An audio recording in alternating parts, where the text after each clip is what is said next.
I will admit, Red Deck tries, this set does actually look pretty cool. Like, there is some little flavor fails here and there and little cringy elements, but overall the set does look like it's going to be a fun, janky set. But let's actually start off. We're going to start out with the white cards in the set, because technically... Oh!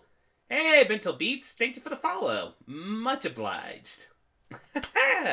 Much obliged for the follow. Thank you kindly. Anyway, we're going to start off with academic probation. One and a white for a lesson. Okay, clarification.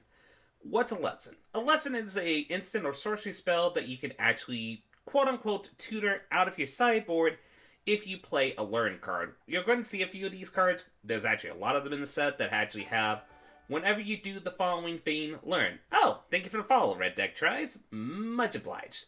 So essentially what happens is you trigger the learn effect and you have two choices. You can either tutor the specific lesson that you have in your sideboard, which technically, due to the way Magic works, if you're playing in a competitive constructed format, you only have 15 cards in your sideboard, so you're going to have either between 0 to 15 lessons within your sideboard. Keep that in mind. But then essentially you have that choice, or if you learn, you could also just discard a card, draw a card. So we have to keep in mind with these lessons just the effects of both them, both potentially mainboarding them, but also the potential of just sideboarding them within either best of one or best of three formats. Nevertheless, academic probation. One and a white for a sorcery lesson. Choose one. Choose a non-land card name. Opponents can't cast spells with the chosen name until end of turn. Choose target non-land permanent. Until your next turn, it can't attack or block, and its activated abilities can't be activated. Now, with a majority of the lessons that we're going to see kind of like in this setting, they're mostly just really, really decent tech cards. And really the evaluation of whether or not these lesson cards are going to be good or not, it's depending on the factor of the learn cards that we have. And just a little foreshadowing, there is actually some really good learn cards that I could see a lot of people actually mainboarding and such. So that does make the possibility of actually having these lesson cards as one of sideboard options very considerate. And this is actually a very, very nifty sideboard tech option. The ability to essentially, if you do know your opponent's deck really well, the ability to essentially, for at least one turn, if you need the turn to semi-fog one of your opponent's creatures or planeswalkers, very nice.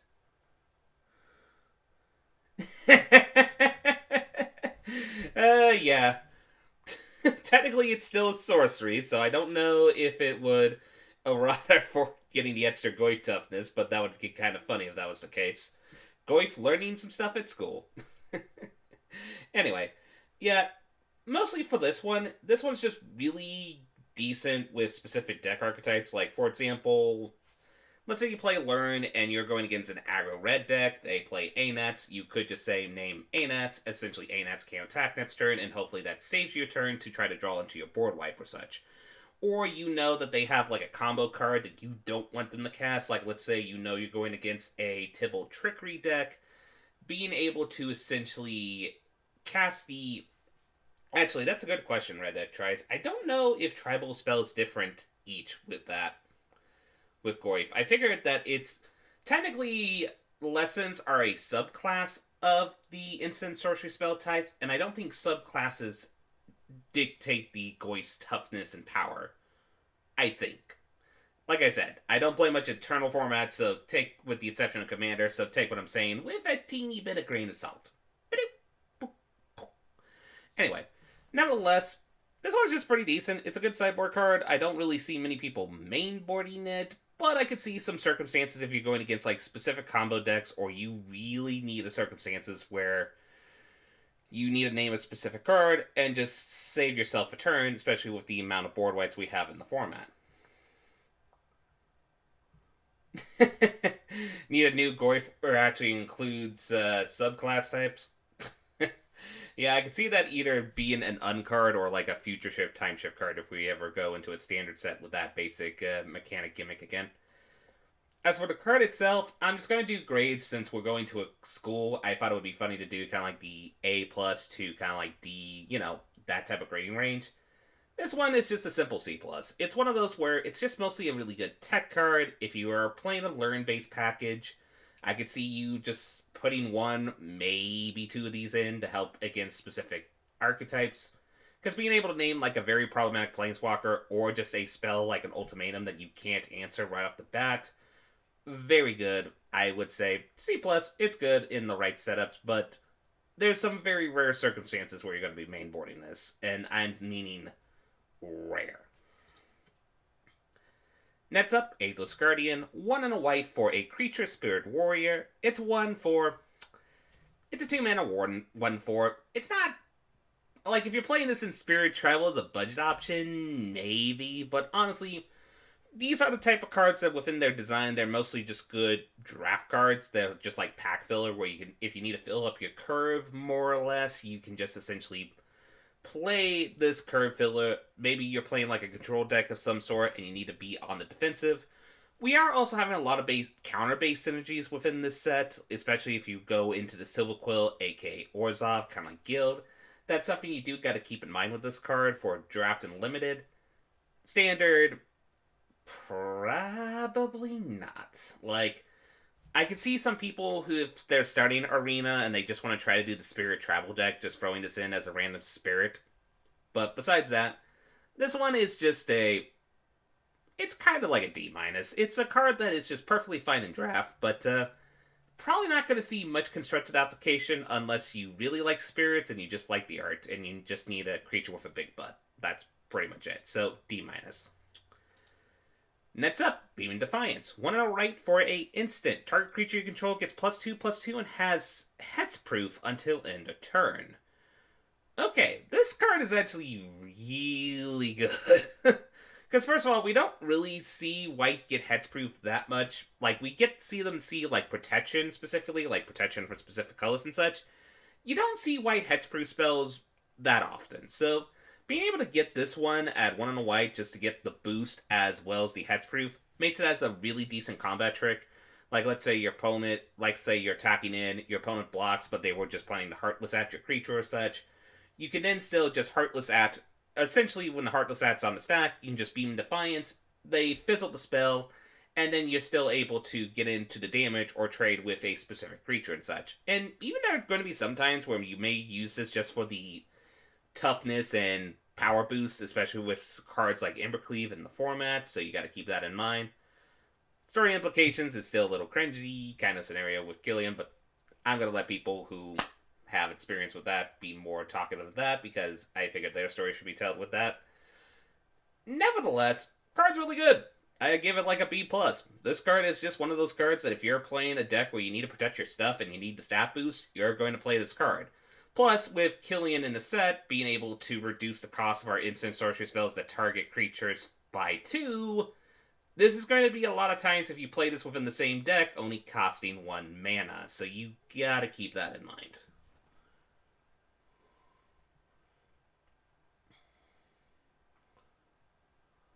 Anyway, that is a good point. Nevertheless, B+ for pretty much Beaming Defiance.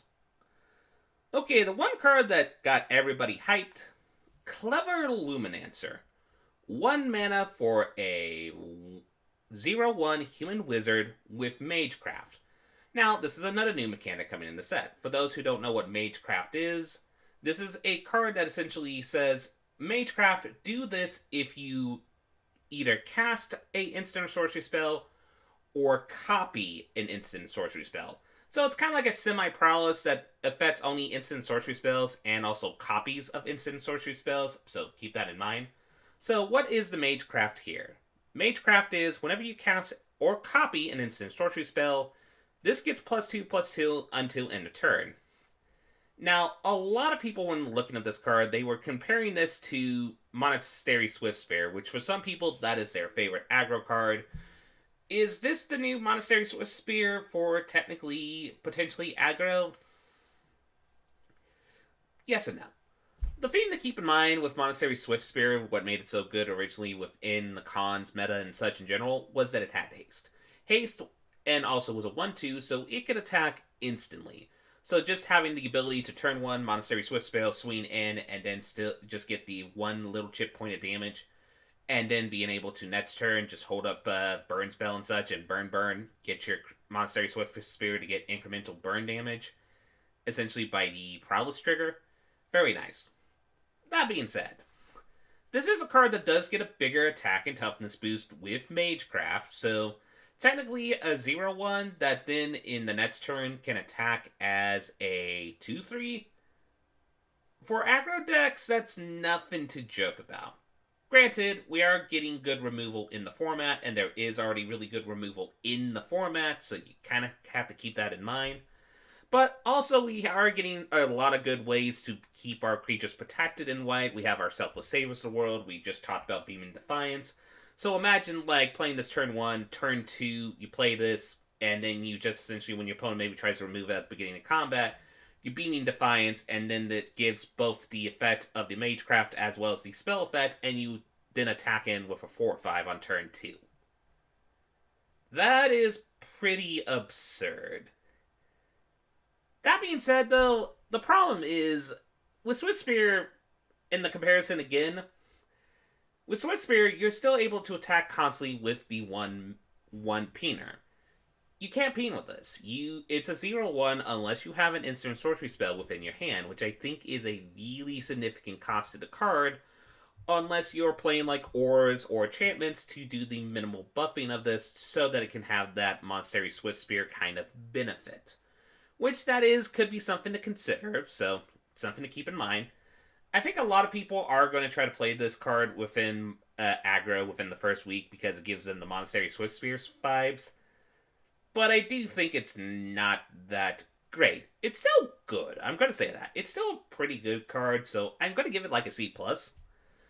But I don't really think it's going to be the Monastery Swiftspear replacement that everybody's thinking about. Though, it is a good card. Next up, Combat Professor. That's funny. It's a bird cleric, 3 and a white, with a 2/3 for flying. It has, at the beginning of combat on your turn, target creature you control gets +1/0 and gains vigilance until end of turn.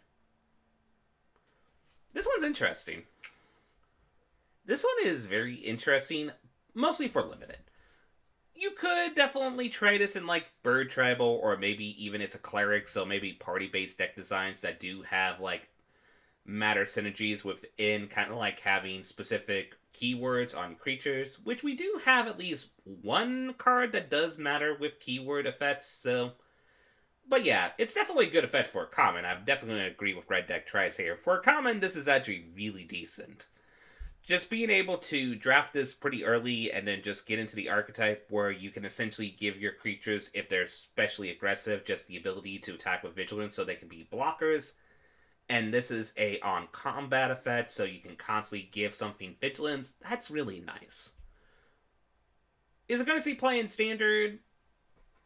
I don't know. This is kind of one of those ones where there's definitely some things in standard where vigilance can matter on a creature. Like, the one I could think of right off the bat was a very, very gimmicky deck I did in the past where essentially it was like the giant Cleric's Crab, which is like the 0/16, I think. I can't remember the exact toughness right off the top of my head. But the basic premise is you essentially, what you do is you give it an enchantment that makes it attack with its toughness, but the only way it can attack with its toughness is if it has vigilance. So maybe you can like play, like if you're playing, you could probably play like in that deck. Though there is also other ways to give creatures vigilance for cheap, but you still get 2 free flyers, so... This one, I think it's also a C+ as well. I think it's good. It's definitely going to be a really good limited card. In Constructed, I could see some people at least trying it out, especially if they have keyword matter soup kind of synergies, and it's a cleric, which could help with party-based shenanigans. Next up, Defend the Campus. 3 and a white for a instant. Keep that in mind. Choose one. Creatures you control get +1/+1 until end of turn, or destroy target creature with power 4 or greater. I'm going to be honest, I actually really like this card. I like this card for a few reasons.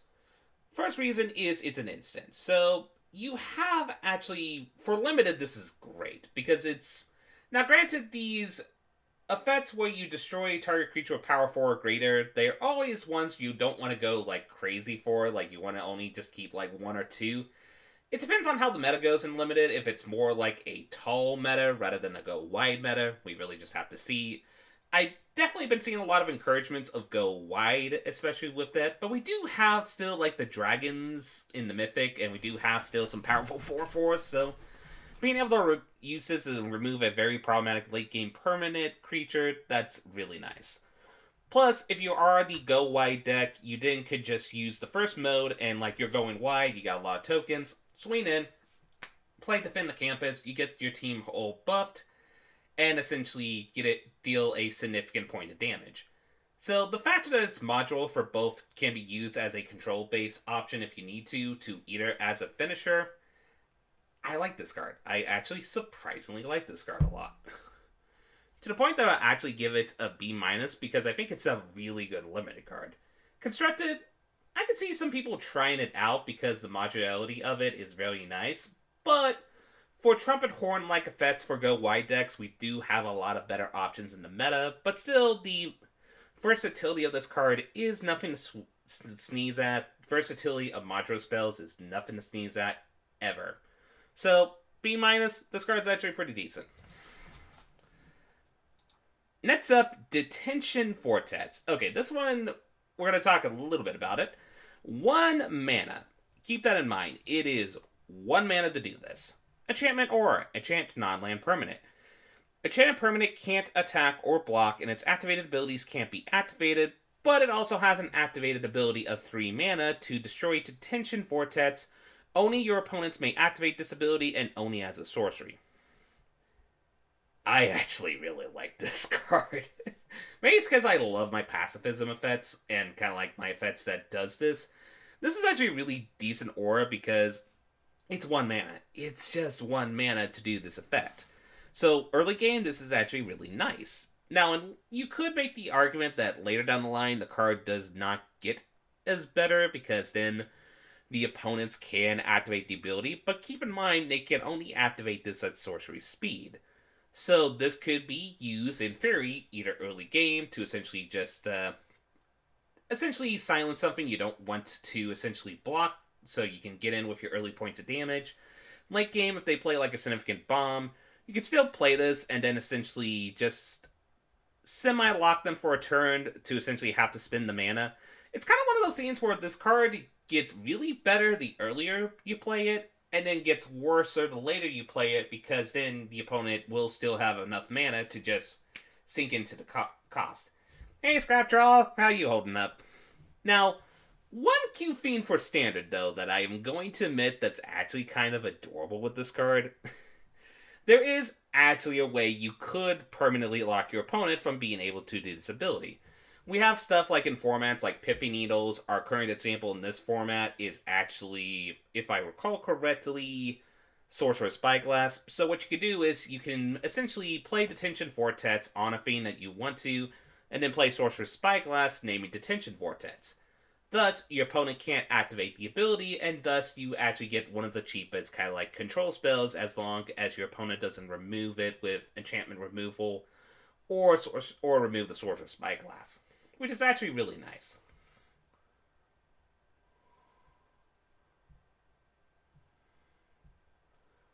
Oh, that is really good point, Red Deck tries. Yeah. It reminds you a lot of Oppressive Lays, and the fact that it hits so many things in the format. Very nice. I like this card a lot. I'm giving it an A-. It might be too optimistic, I'm going to say that, but I like these type of aura, kind of like prison effects, and the fact that you can actually synergize it with Sorcerer's Spyglass, really nice. Next up, this one is going to be kind of weird to say my opinion on it. Okay, this is a mastery cycle. We are going to see within all the colors this type of spell, which essentially is a very high cost spell, but if you want to, in exchange, you can actually pay a lower cost, with the cost being that technically your opponent can get the effect, like it's going to be a synergistic effect for your opponent. For example, Devastating Mastery. 6 mana for this, for a sorcery, and 4 white, keep that in mind. But you can pay 2 white rather than pay this spell's cost. It allows you to destroy all non-land permanents. That's really good. But if 4 mana was paid for this, an opponent chooses up to 2 non-land permanents they control and return them to their owner's hand. So, what do I think of this card?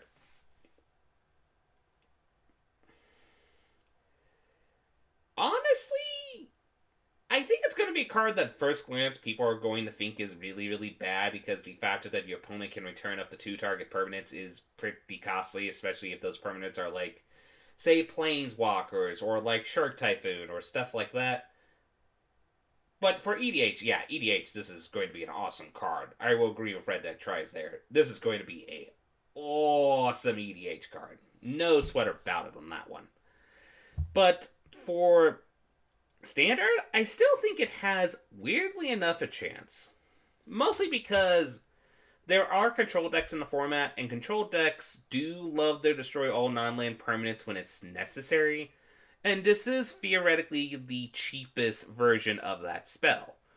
Yes, your opponent can return up to 2 non-land permanents, that's annoying, but if you're playing this in control, there's a very, very good chance that you're just doing the board wipe, so then once the opponent has to get the tempo back of replaying their permanents, you can then just essentially spot removal whatever they decide to return back. So, I feel like this will be a very decent option in, like, very resource-heavy matchups, essentially, where it's just better to just clear out the battlefield, and then you can just restart controlling the battlefield piece by piece. So, I think that this is going to be constantly cast for 4 mana than people would think. Also, another thing to keep in mind, we do have ways in the format to cast spells for free. It's not easy, but there are ways through it, like stuff like Tybalt's Trickery is like one of the, not the greatest examples, but you kind of see what I'm saying there. There are ways you can cast this for free, and if you do cast this for free, you do technically not are paying the alternate cost, which then your opponent is not going to get the effect. So, if you're playing a deck where you're going to be casting these spells through other means than paying the actual mana cost, then the spell becomes surprisingly a lot better. And then there are just sometimes in control matchups where you're playing late enough that you don't mind playing this on turn 6 if you just need to reset the board. So, EDH, this is going to be very good because the politics of essentially choosing an opponent to be like, oh, hey, opponent, if you don't do anything to me, I'm going to do this board wipe, but you can return your stuff. Just don't do anything to me, and I'll choose you to return your stuff. Okay. So the politic angle of this card is actually very nice. So, I'm actually going to be very optimistic on this and give it a A+. I think this card is actually a lot better than taking at first glance. The factor that you can destroy a crap ton of stuff with this, very good. One warning of note, though, and also actually a cute thing to keep in mind that actually you could use in your theme. Let's say you're playing like Selesnya with this deck design, and you're playing Ashaya.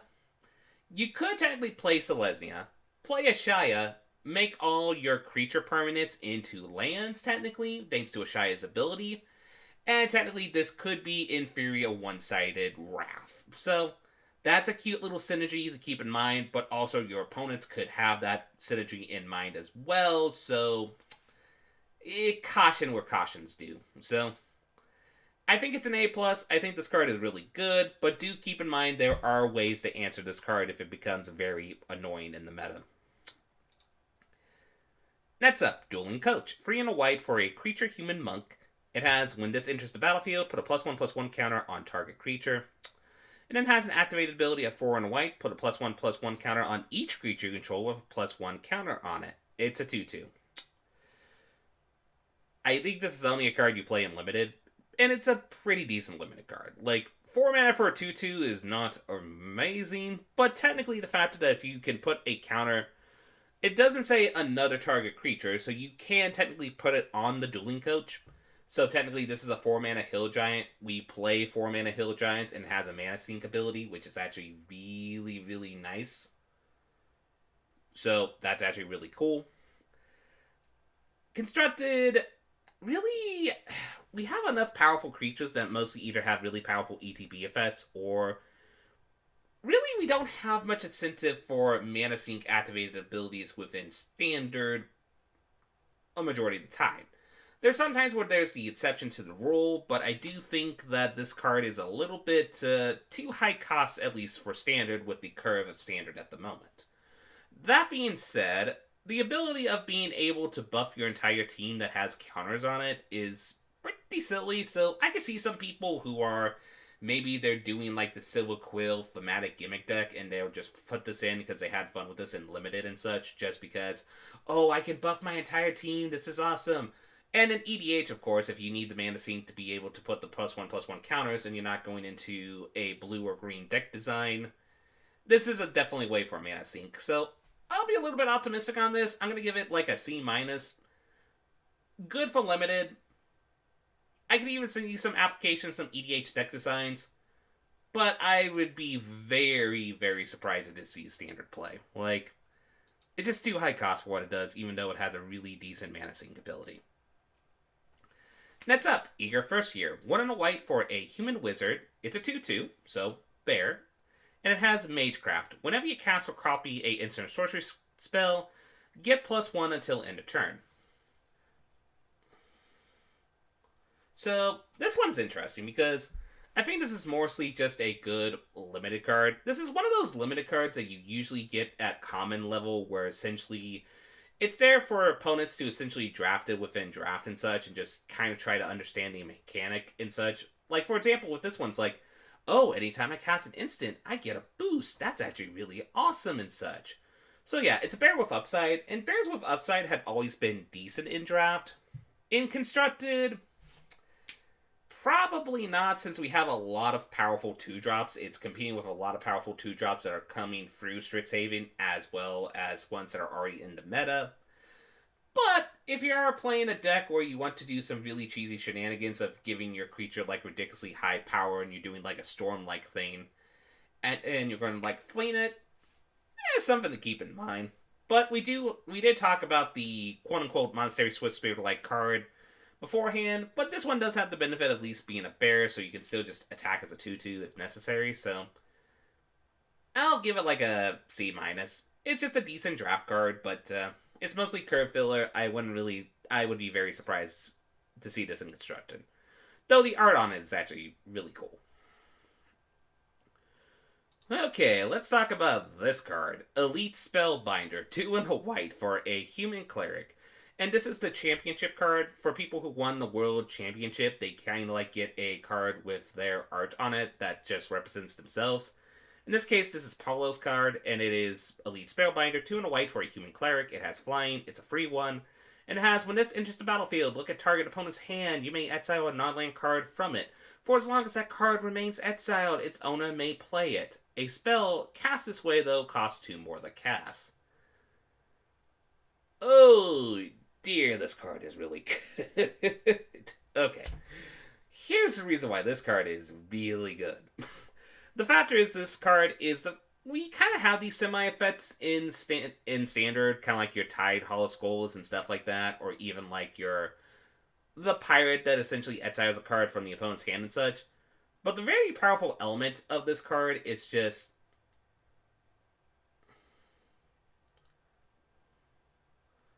I play mostly combo when I'm... Yeah, I definitely will agree with you on that one. We don't really see this type of cards in, like, Constructed anymore, like these tax effect cards. Like, we see them once in a blue moon, but this one's good because of a few things. One, it's an ETB trigger, so it's not like if this thing gets removed, the opponent will not have to exile their card. No, this is an ETB trigger. The opponent will have to exile a card of your choice no matter what, as long as they have non-land cards in their hand.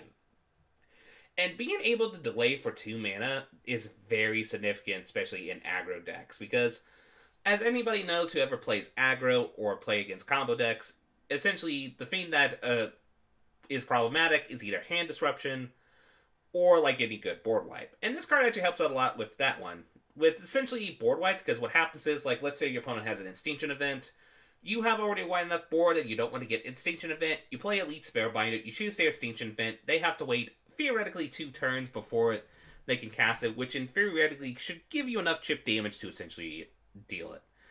Also, another funny thing about this card to keep in mind, you can flicker this card, you can duplicate this card, which then allows you to repeat the ETB triggers, which is really nice. So just being able to hate out your opponent's hand This is probably going to see some play in a lot of hand disruptions type deck designs. I wouldn't be surprised if even Orzhov goes into like Orzhov Turgid and just put this in as just a, hey, delay a removal spell that I would rather not have used on me as such. And it's also going to see play in aggro decks who just want to hopefully take out the board wipe and such. Which makes me grateful that Kaldheim does give us a foretold board wipe, essentially. That way we can hide the board wipe so we don't have to worry about it getting spellbindered and such. Still, really good card. Yes, it can get easily removed, but you still get the ETB effect, which is really nice to help delay and helps you with tempo, especially if you are playing very aggro-centric deck designs.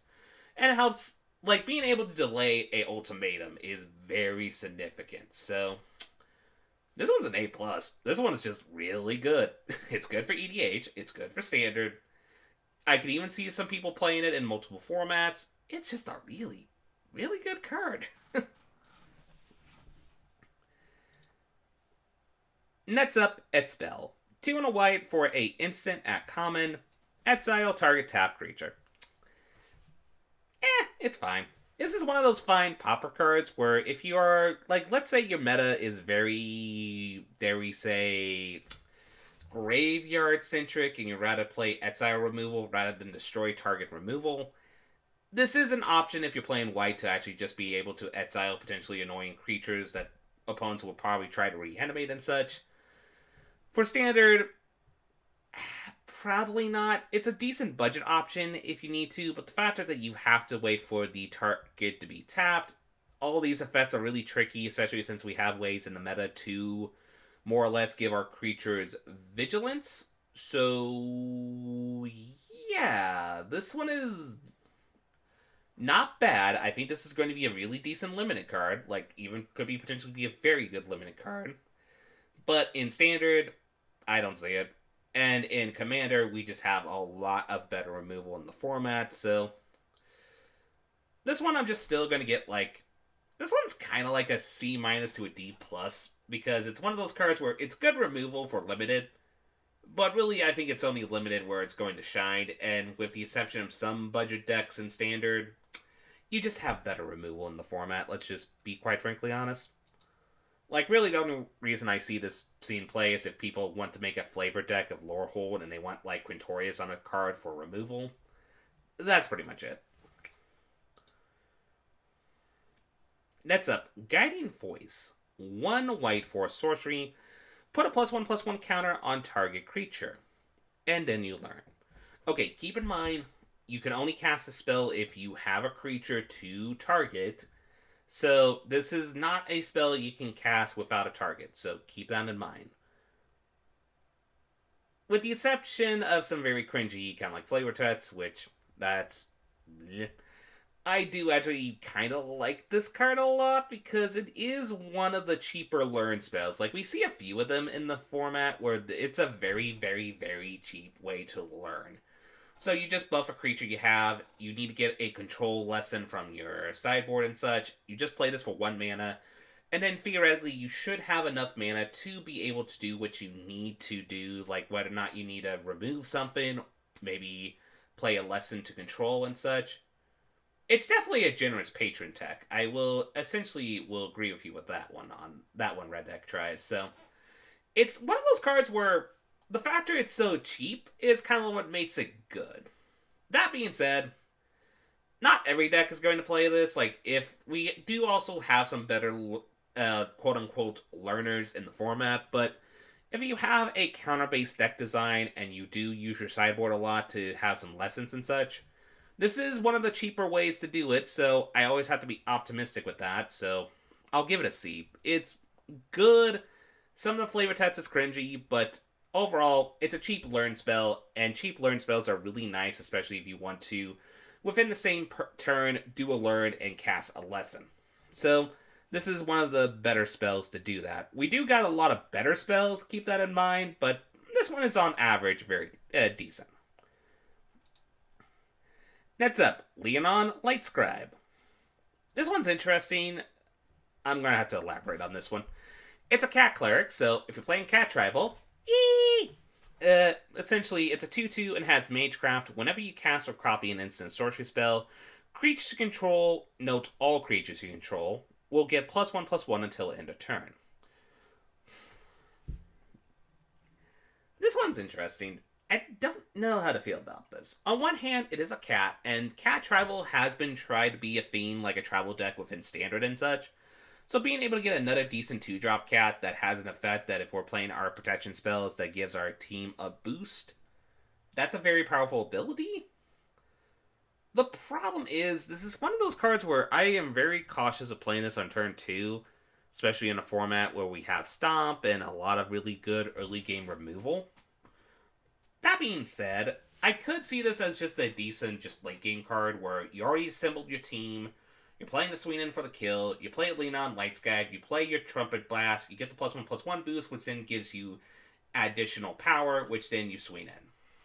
So with that, I'm going to be decent on this card because I think it's a very decent card. And of course, if you're playing any Go White deck design, you're probably going to give this a shot because being able to, whenever you cast an instant or sorcery spell, get a +1/+1 boost, that's very nice for your entire team. I'll be optimistic and give it like a B- because I think it's good. But I do think we're in a meta where it's very, very tricky to play this unless you don't mind playing this as a 4-drop, which, for it being what it is, I don't know. I'll put it like that. Maybe you could decently play this on turn 3 if you have a protection spell, but it's interesting. Next up, a card that... Actually, I'm going to get the full art for this one. There we go. This card just reminds me so much of Kiln Fiend Parta, it's not even funny. Mavinda, Student's Advocate, 2 and a white for a legendary creature Bird Advisor. It's a 2/3 with flying, and has one of the more interesting activated abilities that we've seen in a while. 0 mana. You may cast target instant or sorcery card from your graveyard this turn. If that spell doesn't target a creature you control, it will cost 8 more mana to cast this way. If that spell would be put in the graveyard, you exile it, so you can't constantly target the same spell with this effect, essentially. And note to self, you can activate this ability each turn, so you can activate it during your turn, and you can activate it during your opponent's turn. Okay, first thing first. A 3 mana 2/3 flyer is pretty decent. Even though it's legendary, a 2/3 for free that's flying is actually a pretty decent stat in this format. So that's the first plus there. Second plus is the factor is with a majority of the decks that are probably going to run this type of card, it's mostly like self-buff decks. We have seen a lot of spells within kind of like this set that helps you protect your creatures, essentially, and we even have cards in the format currently that protects our creatures like instant sorcery spells.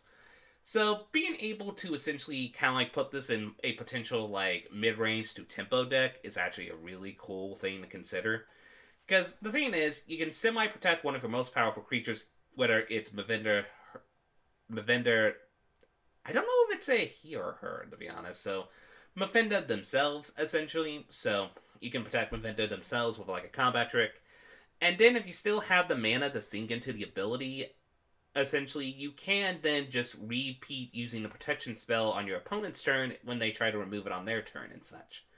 Which is really, really nice. Yes, I think the major cost is if you do any spells that doesn't target your creatures, paying 8 mana as a flashback cost as well as the mana cost of the spell is pretty dang significant. So I would be very, very surprised if someone is able to quote unquote pay the 8 mana and then pay for the spell. But it is nice that the option is there, I will say. Like, in Commander, if you're playing, like, for a long period of time and such, and you will get a significant amount of mana in Commander, especially if the game is stalled.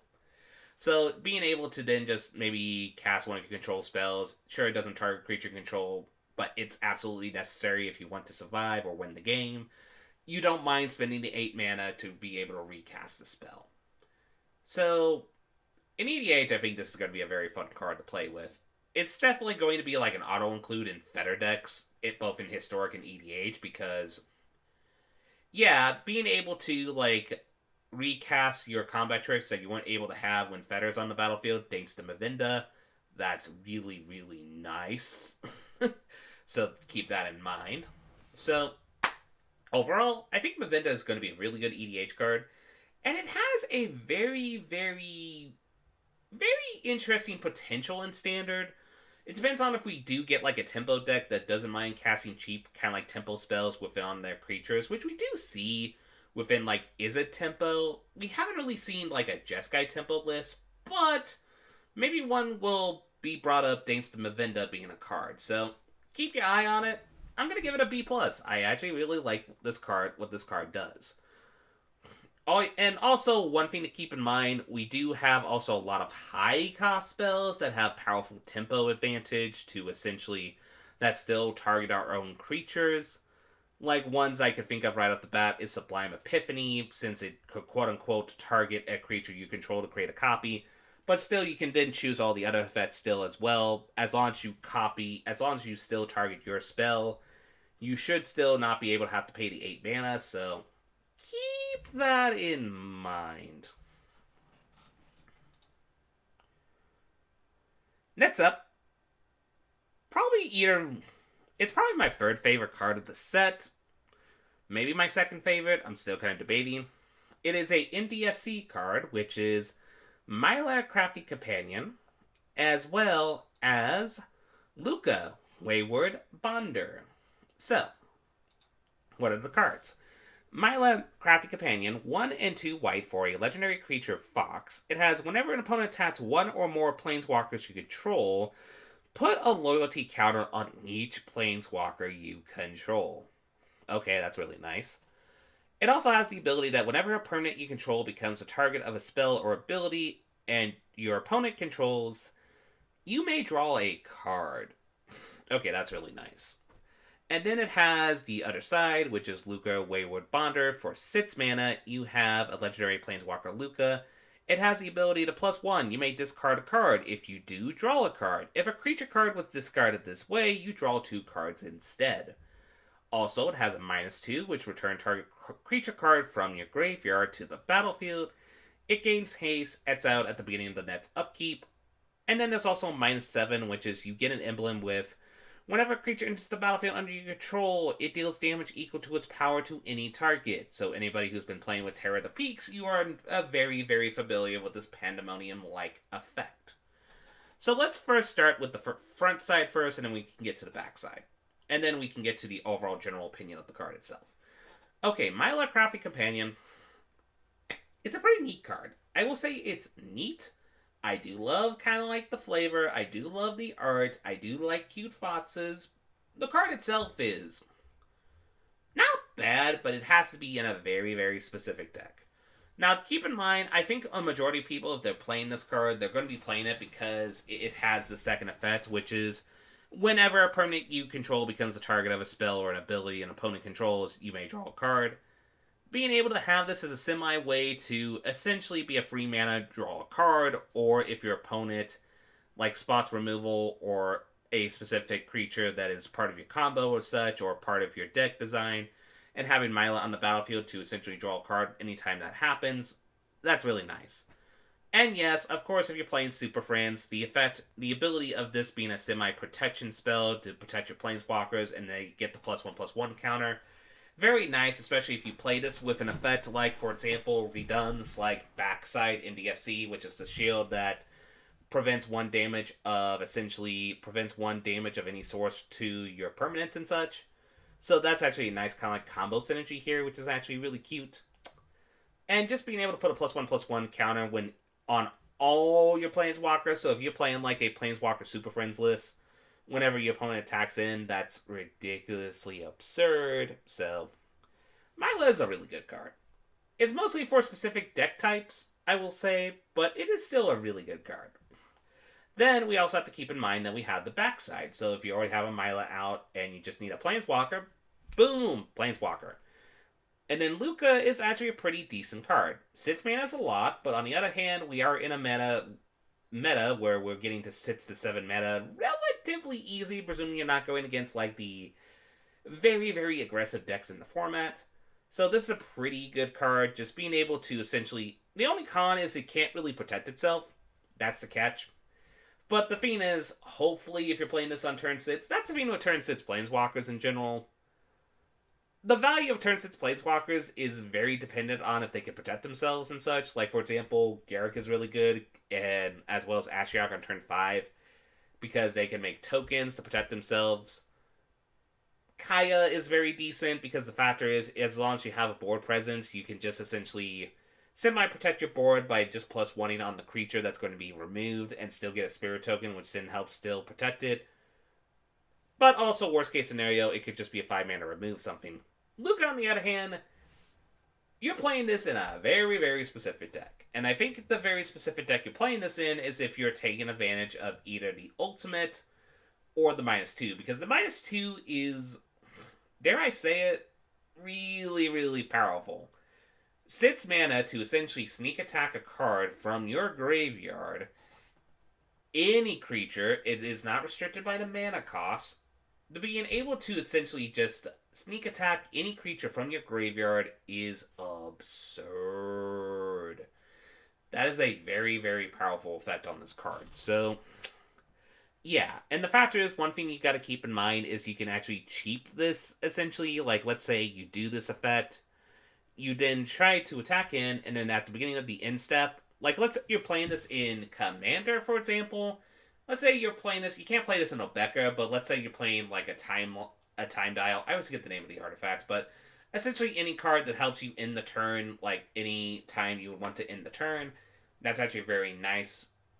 So being able to, like, before it gets exiled, you end the turn and have the permanent on the battlefield, that's really, really nice. And also, you can flicker the creature and such, so that's another thing. And since you're going to be playing this in Boros, since you have both sides of the card, in theory, that's actually really an option to consider, since we do have some cheap flicker options within the meta, so yeah. Also, we have Vorinclex in the meta, so Vorinclex is very, very synergistic with this card. Because the factor is, of course, you can easily get to the ultimate if Vorinclex is on the battlefield, get the ultimate, very absurd effect to have as an emblem. And also, the best part is the +1 does help with the synergy of the deck design you're probably going to be putting this in, since discarding cards to your graveyard, if they're creature cards, you don't mind, since you're going to later try to reanimate them with Luca. So, the fact that we have both sides of this card makes me very optimistic with this card. I'm definitely going to give it a high, like, A-. Because the problem is, I still think it's a very niche card. It's going in some very specific deck archetypes, but the specific deck archetypes it's going in, they are going to like the card a lot.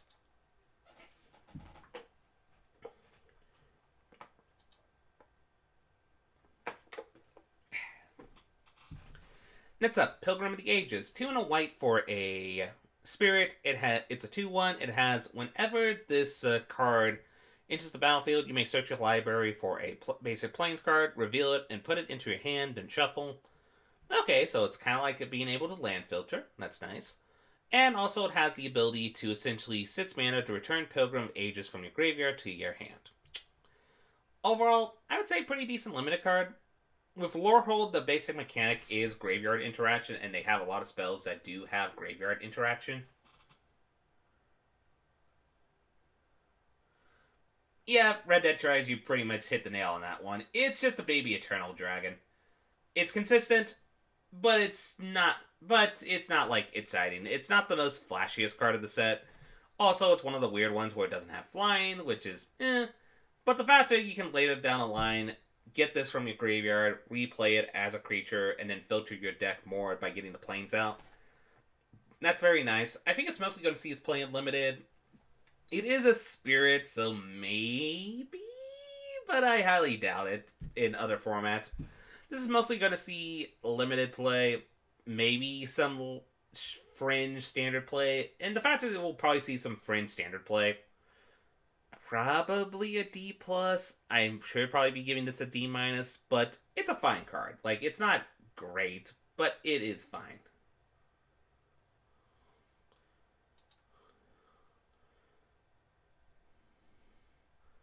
Okay, next up, Pillar Drop Rescuer. 4 and a white for a Spirit Cleric with flying. It's a 2/2. 5 mana for a 2/2 flyer, has to do something. What does it do? When it enters the battlefield, return target creature card with mana value 3 or less from your graveyard to your hand. It's fine. It's a fine card. Like, 5 mana for a 2/2 flyer is a bit oof, because you really don't want to spend that much mana on just a 2/2 flyer, then that can get removed by a shock or stuff like that.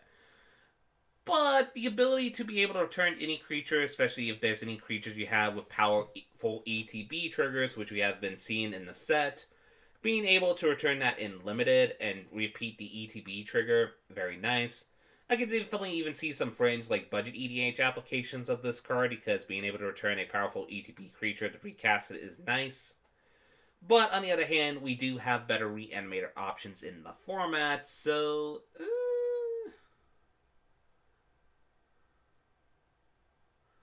yeah, mostly this effect has only been, like, in the past, been only on, like, 2 mana value 2 or less spells, essentially. So the fact that this is, like, 3 or less, very nice. But it's also restricted to creatures, which, like...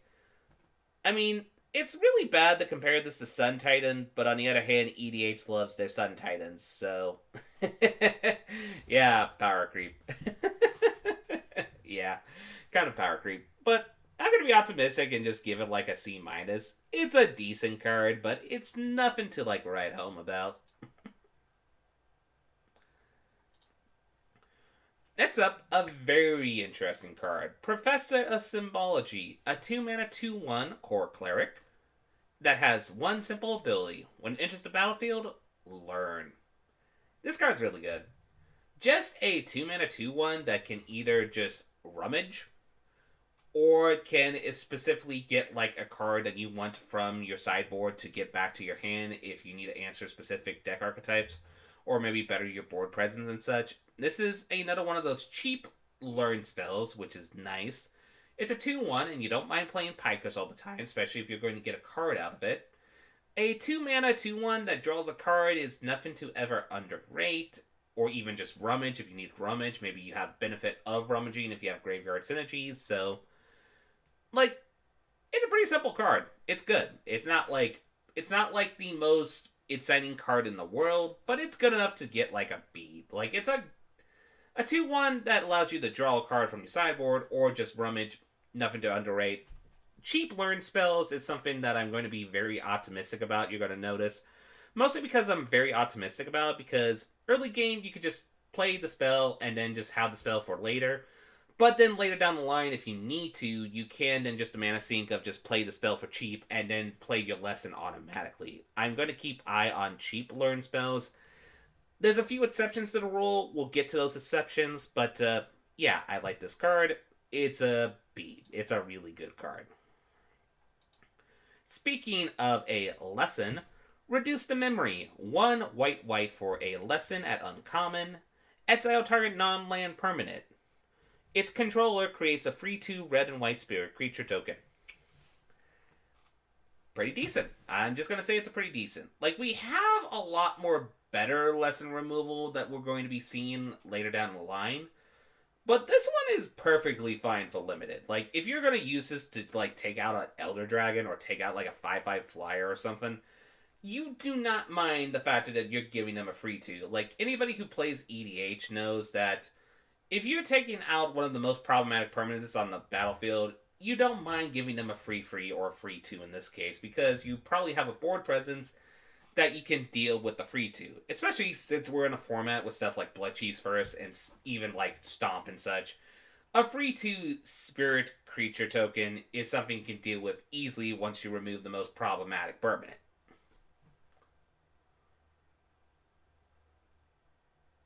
Yeah. In non-EDH formats, that's probably the power of this card. Like, the factor that essentially, you can use this as a second generous gift in EDH if you need to.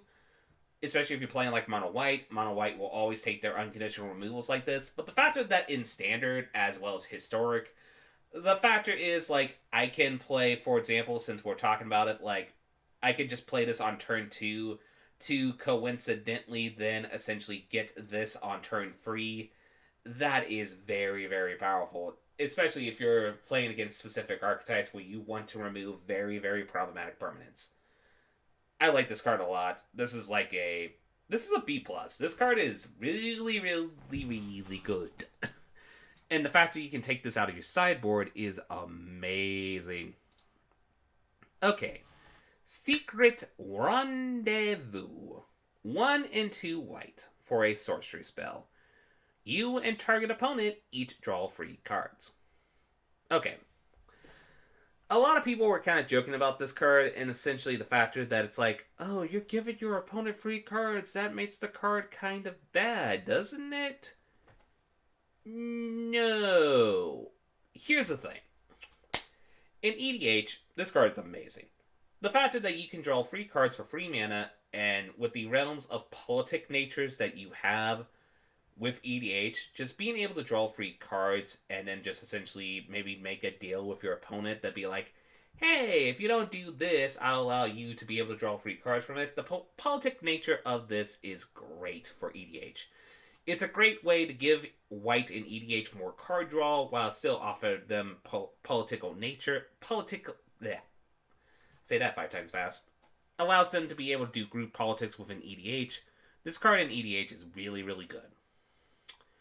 In Standard and Historic, I'm going to make a weird argument that it's not as bad as you think. Now, okay. Let's get the point out of the way, one of the main cons that everybody talks about this card. Symmetrical card draw is not that amazing because the factor is your opponent is going to get the advantage first of the cards they drawn and the mana as well to be able to cast the spells. Here's the thing though. If you're playing this in a control deck, and control decks love the card draw spells, you don't mind if your opponent gets the advantage first unless they're winning the game off it. Because, okay, you're going to get that card draw, and you're going to just build up a little bit of your board presence. Okay, I'm then going to board wipe next turn. Oh, you play a very problematic permanent? I'm going to remove it. And the factor is you go 3 cards deep to get the answers you need to answer the 3 cards of your opponents. It's not bad. Like, now granted, the only con of this card in Standard at the moment is we do have a lot of good card draw spells at instant speed, that it kind of makes this card a little bit anticlimactic. But I do think this card is a lot more better for Standard than people take for granted as long as you play it in control decks. Maybe even some aggro decks. Though, aggro, one could make an argument whether or not that's a good idea or a bad idea. I'm going to be optimistic enough that I'm actually going to give this... Mostly this is leaning on EDH, but also in like Standard and such. I'm going to give it a B+. I think this card is a lot better than you think. Yes, you're giving your opponent 3 cards. I know. Most people are like, but maybe I can do the Narset trick where my opponent doesn't really draw that many cards from it and such. Even if your opponent's going to draw 3 cards of it, if you're playing this in control, you don't mind that they draw 3 cards because you're theoretically just going to answer what they're going to play with the 3 cards. You're just grateful that you dig 3 cards deep to get either your win condition or things to help answer to whatever your opponent's going to be drawing into. Just something to keep in mind. Plus, also, the art is so cute on this card. I'm just going to say that right off the bat. Next up, we get another MDFC card. This one is Selfless Griff Lever. It's 2 and a white for a human cleric. 2 free. It has Exile Selfless Griff Lever. Creatures you control gain indestructible until end of turn. Very good effect. Also, it has a 8 mana spell, Deadly Vanity. It is 5 and 3 black for a sorcery. Choose a creature or planeswalker, then destroy all other creatures then planeswalkers. This card is nutty. Okay, let's talk about the front side first. Front side, really good. The fact that you don't have to tap the creature to get this effect, so the fact that you can play this as early as turn 3, and then if your opponent tries to board wipe and such, just being able to exile this creature and then protect all your creatures with indestructible, a very nice effect. That on a 2/3 is amazing because it helps it be very defensive. The only catch-22 is that we do have a lot of good board wipes in the format that doesn't really, quote-unquote, destroy. We do have stuff like, for example, Extinction Event, which exiles your creatures and such, so you kind of have to keep that in mind. But for a majority of board wipes in the format, this does help answer it, which is nice. So I think a majority of people, if they're going to play this card, they're just going to play the front portion, which then makes the fact that you have the option of the back portion great. Because let's say, for example, your opponent started removing your stuff, you're like a mid-range deck and such, and you just only have like 1 permanent on the battlefield, they already built up their board presence, and you just need to reset the clock, so to speak. Then you could just play Deadly Vanity, keep your permanent, whether it's a creature or planeswalker, and then just reset the game. 8 mana is a lot for this effect, but there are ways to quote-unquote discount this. Well, no, wait. Well, yeah, there's a few ways, but not like a lot of ways. But there's a few things to keep in mind. Still, 8 mana to reset the game, especially if you're playing this in a control deck, not bad. Just the fact that the game goes long enough, I don't think a lot of people will be casting it for Deadly Vanity, but I do think the front side of the card is so good that having the backside as an option is just very nice. It's like how a majority of like Rakdos decks would just play Valky and such just because the hand disruption on turn 2 is very nice. And the fact that you do get Tibbled if the game goes late enough is just perfectly fine. So, overall, this one is like I'd say this is an A-. This card is actually a lot better than you take at first glance. Mostly just because of the front side. If we're talking about the backside itself, it's kind of like a B- to a C+. But the fact that both of these cards are together, it kind of gives it like pretty much a very high B+. I'm even wanting to contemplate giving this an A-. The card's that good. Next up, probably one of the more jankier brewing cards of the set, Semester's End. 3 and a white for a instant, and it has exile any number of target creature and or planeswalkers you control. At the beginning of the next end step, return each of them to the battlefield under its owner's control. Each of them enters the battlefield with an additional +1/+1 counter on it, and an additional loyalty counter if it's a planeswalker. Oh, the janky potentials you could do with this card. There's so much jank you can do with this. Okay, let's first talk about the card itself. Now, the card itself, if you use this as a protection spell, it's perfectly fine because the instant speed of it helps it a lot. Being able to spend essentially 4 mana to just essentially blink your entire creature and planeswalker field, which then when they come back bigger, and maybe you're using your planeswalker, you use its ultimate and such. It's at like 1 loyalty. You didn't cast this to just flicker your planeswalker, which then will reset the loyalty count on it. Very, very nice. I'm not going to lie. That's actually a very nice effect. And just being able to put counters on your creatures, that's actually really nice in this format, especially with Heartless Axe being one of the more popular removes in the format at the moment. The only catch-22 with this card that kind of makes it a little bit hard is that it's 4 mana. We have a lot of competitive 4-drops in the format at the moment that people would rather play than this. Plus, also, majority of these effects, like Flicker type effects, are usually free mana, so spending 1 more extra mana for this is tricky. I think their logic here is they're thinking you're playing like a bunch of 1-drop, 2-drop, 3-drops, and then on 4 you won't play anything, and then you just hold up the Semester's End, which that type of deck design could definitely be theoretically exist. But I'm not sure about it. Like, the 4 mana on this card is really the cost of this card. If this was a free mana card, I would be like giving this an A-. I would be saying the card's absurd. But 4 mana does keep it balanced. And with the current meta, I'm not sure if you can play it. I still think it's great in Commander, though, because Commander being able to just do a semi, kind of like with your creatures and planeswalkers, a semi-Teferi's protection when your opponents try to do a Wrath. That's very nice. So that's something to keep in mind. It is Wrath protection. I still don't want to hate this card because I do love the janky potentials with it, especially if you have stuff like Vorinclex and stuff, or cards with really powerful ETB triggers, so I'll give it like a C+. I think the card is decent, but I don't think it's like absolutely busted. Like, it's a fair card. Like, and sometimes fair cards see play in Standard, sometimes they don't. It depends on how the meta revolves, essentially. Next up, another MDFC card, which is Shala, Dean of Radiance, and Ambrose, Dean of Shadow. Okay, so this is the MDFC Deans of the Silver Quill College. I already talked about my opinion on an earlier video about the troubling nature of Ambrose, so other than the troubling nature of it, and of course the classic, oh hey, isn't that the name of a WWE character joke here? Let's just talk about the cards in general. Shala, Dean of Radiance, 1 and a white for a legendary creature bird cleric. It's a 1/1 with flying and vigilance. It has tap 1, put a +1/+1 counter on each creature that enters the battlefield under your control this turn. Okay. And then there's also Embrosive Shadow, which costs 4 mana, and it has put a +1/+1 counter on another target creature. Then this creature deals 2 damage to that creature. Okay. And then has whenever a creature control with a +1/+1 counter on it dies, you draw a card. Okay. I'll fully evaluate the card, but there is one element to the character design here that does kind of bug me a little bit, and I'll just talk about it.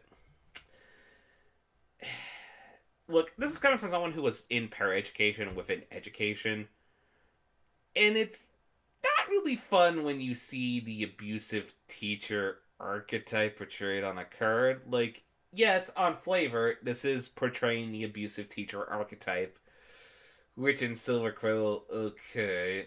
Like, I'm always very, like, cautious with this because there's a lot of people who had traumatic experiences due to very, like, abusive teachers and such, and just having a card that essentially, hey, here's this archetype that probably caused you trauma in the past. Have fun!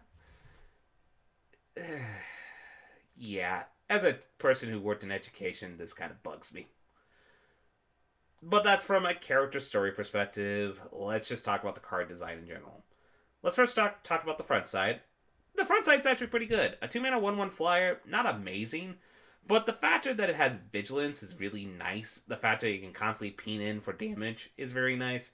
And the fact that it can constantly buff up your team, especially like if you have creature spells like token generation spells, for example, being able to then generate tokens and then at like the energy turn or maybe even during combat, attack in, then be able to tap to essentially put +1/+1 counters on the creatures that enter the battlefield that turn. That is very, very good. That is a very, very good ability on this card. So I do think this card will see standard play. That effect is a very powerful effect, especially since when you can consider the factor that, okay, yeah, it is prone to stop and such, but this is a card you don't mind getting removed because then you can then attack in with your free drop or your 4 drops and stuff. And if this doesn't get answered, then it just gets absurd because then this pretty much says, anytime I play a creature, it's going to get a +1/+1 counter on it, which is pretty absurd. Like, I could see this play in, like, the Absent to even Green Light counter decks. That's very nice. Which makes it an aspect that we do have Embrosed of Shadow, unfortunately very complementary to the deck design, because technically, for example, the fact that you have that ability to put a +1/+1 counter on another target creature, note in mind, it doesn't say a target creature you control. So if your opponents like have a bunch of 1/1s, or maybe you find a way to give Embrose Death Touch, essentially, you can, in theory, essentially just be able to give this Death Touch, then just tap it, and do unconditional removal to any creature in the format. That's actually really nice, and just the fact that this can automatically kill 1/1s, very nice as well. Plus, also the factor is that you have the insurance that if any of your +1/+1 counter creature controls dies, you draw a card. That is very, very nice. That's a very good effect on this card, so both sides are good. Like, if I had to give, like, lore character evaluation on Embrose, I would be giving it, like, probably a D- to an F, because I really don't like the character portrayal archetype they're doing within the mechanics, as well as just the abusive dean archetype, the abusive teacher archetype. That really freaking bugs me. But if we're just looking at this from a card evaluation, from card value perspective for play, this is like an A+. This card is actually a lot better than you take at first glance. People will be trying to play this card, both sides of it, essentially. So keep an eye on it. You're probably going to see this card a lot. Next up, Show of Confidence. 1 and a white for an instant. Whenever you cast a spell, copy it for each other instant or sorcery spell you cast this turn. So it's Semi-Storm. And it has, you may choose new targets for the copies. And what does it do? It has, you put a +1/+1 counter on target creature. It gains vigilance until end of turn. Oh dear, this card is crazy. Okay, this card is absolutely nuts. Okay, the reason why this card's absolutely nuts is because we have seen spells that are in the format to allow you to get a lot of copy of specific spells and such.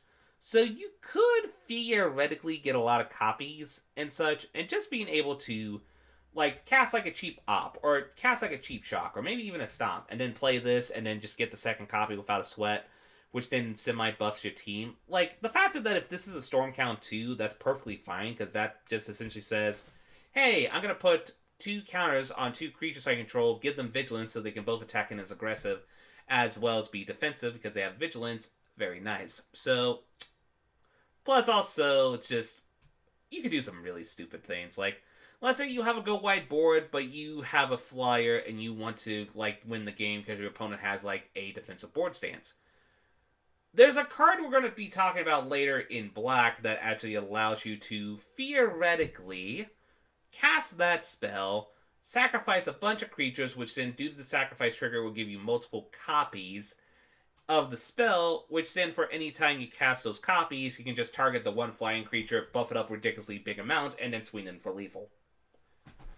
So, I feel like this card is going to be played with another card we're going to be talking about later, but just keep that in the back of your brain. With that synergy in mind, as well as just the fact that even this just being a storm count of 2 is really good, I think this card is a B+.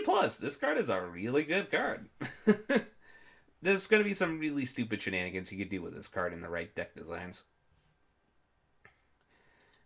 Next up, okay, let's actually get to the forward of this one. Badoo. Sparring Regimen. It has 2 and a white for a enchantment, and has when this enters the battlefield, learn.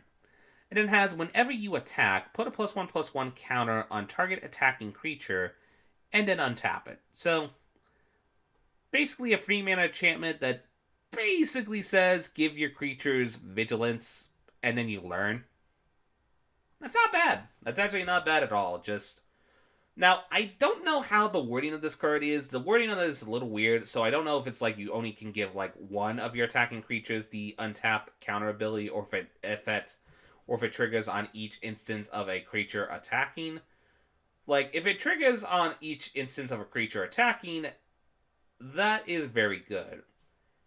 However, if this is just saying, oh hey, when you go to your declare attacker step, once you declared your attackers, you can only affect on one creature, that's still not bad, but it's not as good as the first ability if that's the case. But the fact that you can essentially give a creature semi-vigilance and then just be able to learn, as we stated before, we've seen some really powerful lessons in the format, so I say keep an eye on this card. I think the card is a lot better. It's still technically you're just drawing one card and just getting this semi-battlefield effect, which is not bad. Like, if we consider, like, learning, like, let's say about the best learn spells, like 1 mana, essentially. So if we consider that as a 1 mana to 2 mana effect, being able then to get this semi-static battlefield effect on just essentially for 1 mana, essentially, to 2 mana, that's actually really nice. So I'm going to give this a B-. I think this card is really good, but it needs to be in a very specific deck. And the one catch I will say with this card, if you're going into a deck where you want to play creatures and such, it's very awkward to play this as not a creature and such, and then just hopefully your 2-drop survives, essentially. Though, I will say, playing like Shelia on turn 2, which then being able to play Sparring Regimen on turn 3, and then just attacking in with Shelia, Dean of Radiance, and then being able to untap her, essentially due to the Sparring Regimen ability, and then just activate her ability to put... Well, no, the problem is she didn't enter the battlefield that turn. Okay, scratch what I just said there, so yeah. This card is a little bit awkward, but you still get a 2/2 flyer out of it, which is not bad, so... Something to keep in mind. Also, it is an enchantment, so if you're playing this like in a Yorion deck, you can flicker it to learn again. So that's another thing to keep in mind with this card.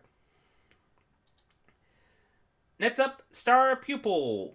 1 mana for a 1 white human wizard. It's at 0/0, but when it enters the battlefield, you put a +1/+1 counter on it. So it's technically a 1 mana 1/1. But it has, whenever this creature dies, you put its counters. Nope, it doesn't say only +1/+1 counters. Any counters it has on it on another target creature you control. Besides the aspect of this, it's kinda cringy with the thematics that the kid has to die to get the effect, which could have some unfortunate lore implications. And also, like I said, really cringy with the abusive creature archetype. Ah, thank you, Red Deck Drives. I hope you have a lovely night as well.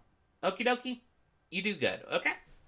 Anyway, I do like this card because the factor is this is a card that essentially says when it dies, you basically can transfer its stats as well as keywords, since we do have ability counters thanks to Ikoria and such, and even some other supplementary sets, as well as future standard sets. The fact that we have ability counters as kind of like a mechanic that we do say essentially in the format, being able to more or less just be able to, when this dies, like let's say you have like a flying counter on it, put a flying counter of one of your other creatures that you want to have hit the aggressive, and then also give it the +1/+1 counter boost. That's very nice. It's also very nice since we have Call the Dark Dwellers in the format, which then returns up to 2 creatures with converted mana cost free, and then essentially or mana value free, I guess, with the new term. And then just being able to like put all the ability counters on this and such. Very nice. So overall, it's a decent card. I give it like a C. It's on average just going to be a decent limited card, but it does have some actually funny, janky applications in standard, especially since we have ability counters running about.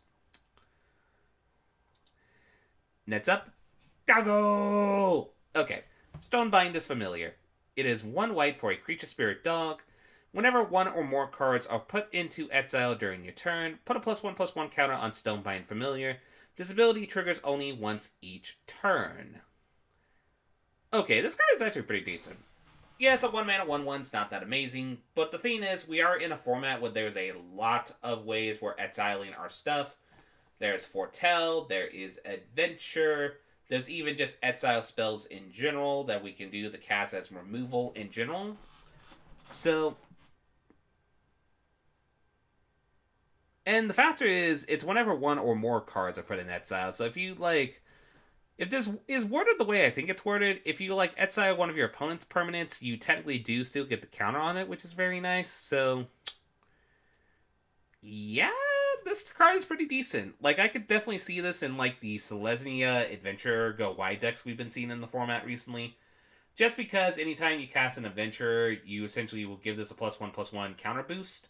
Very nice. Also nice in decks with counter-based synergies that have exile effects. Keep an eye on this card. This card's actually pretty decent. And it's also the best good boy ever. You're such a good boy. Yes, you are. You're good with exile spells. You're such a good exile spell card. Yes, you are. Yes, you are. Okay, cheesiness aside, let's move on to the next card. Okay, I haven't actually seen this card yet. Stonerise Spirit. 1 and a white for a 1/2 flying. So 2 mana for 1/2 flying. That's decent. And it has an activated ability of 4 mana. Exile a card from your graveyard, so you don't have to exile this. Okay. Target creature gains flying until in a turn.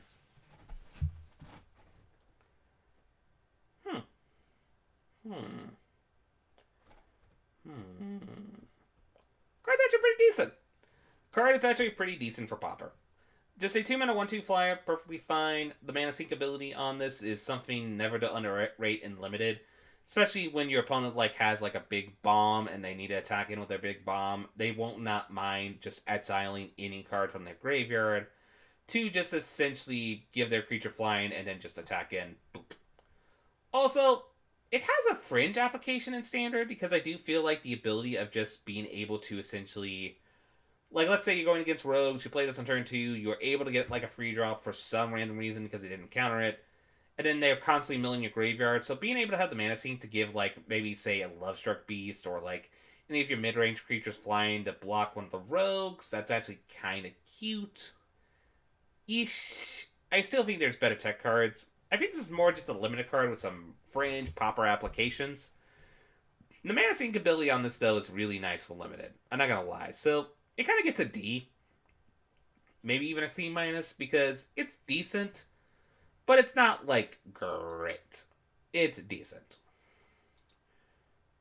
Now, a card that is definitely better than decent. Strict Proctor. 1 and a white for a 1/3 with flying, because, of course. Whenever a permanent, keyword permanent, enters the battlefield, causes a triggered ability to trigger, counter that ability unless its controller pays 2 mana. Wow, this card's absurd. Okay, first of all, for the Saffron Olives of the world, and also for the people who love their ETB triggers, yes, we are going to have to deal with this as a potential hate barrier in standard and eternal formats, and it's going to be very, very obnoxious. Let's just get that out of the way. If you love your ETB shenanigans, you are going to be a little bit frustrated by this card. Let's just get that out of the way. You're going to be semi frustrated by this card. But there is definitely some really cool things about this card. First off, the factor that it's only by when a permanent enters the battlefield, that's a really great effect because it helps counter against any potential powerful landfall effects. That's actually really nice. This also can be potentially, you could also benefit from this because let's say you have like a land that enters the battlefield tap when it enters and such, and it automatically taps itself. Well, then you can actually negate the ability with Strict Proctor, but the most powerful one that people have been mentioning in Historic as well as Pioneer, it's its combo with Lotus Veil, because technically what happens is with Lotus Veil, when it enters the battlefield, you have to sacrifice 2 lands as a triggered ability. The fact that you can use Strict Proctor to essentially not have to pay the mana to essentially counter the sacrifice ability, thus giving you a significant mana ramp, that's actually very, very, very good. Like, there's a lot of powerful cards in the format that have very detrimental ETBs as a balancing, kind of like as a realm of balance. So being able to have Strict Proctor as just a way to get the detrimental ETB effect out of the way, boop, is nothing to underestimate, both as a defensive tool as well as a aggressive semi-ramp tool. That's really, really good. Plus, also, there's a lot of powerful creatures in the format that have ETB triggers. We've been talking about cards that have powerful ETB triggers in the format in general. And just having this as a hate bearer to essentially, if you go against like Yorion style decks or any decks that rely heavily on ETBs, that is very, very good. Plus, this also temptingly negates Sagas for a turn, which is nice, especially since Sagas is one of the more popular archetypes in the format. So, yeah, this is a straight A+. This card is really, really good. Especially if you're playing this in a control deck, especially if you like your hate bearers, you love this card. It's a good card. It's an A+. Like, it's an absolute A+. There's a lot of fringe applications you can do with it, and it's just nice. Next up, Study Break. 1 and a white for a instant. Tap up to 2 target creatures, and you learn. Honestly, this one is just, it's decent. Like, it's a good limited card, I would say, personally.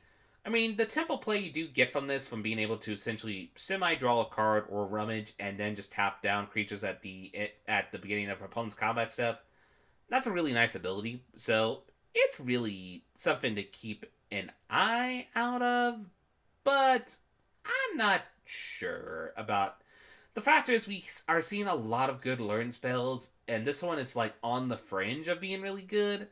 Like, I would say if you're playing like a tempo list, maybe you give this a shot, but I'm not sure about it. I think this is mostly going to see its play in limited, though.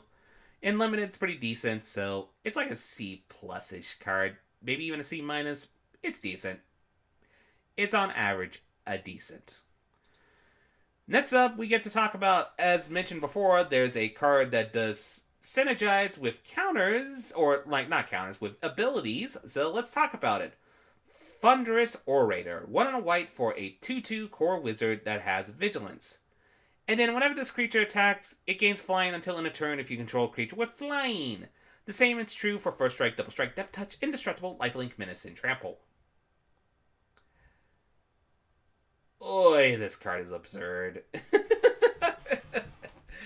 Okay, it is a 2-mana 2/2 with vigilance. It can die to stomp. Let's get that out of the way. It can die to one of the some of the most popular removal in the format, and even removal that we're going to get in the format. Yes, you gotta keep that in mind. That being said, a 2-mana 2/2 with Vigilance is perfectly fine. Like, a bear with Vigilance is very nice.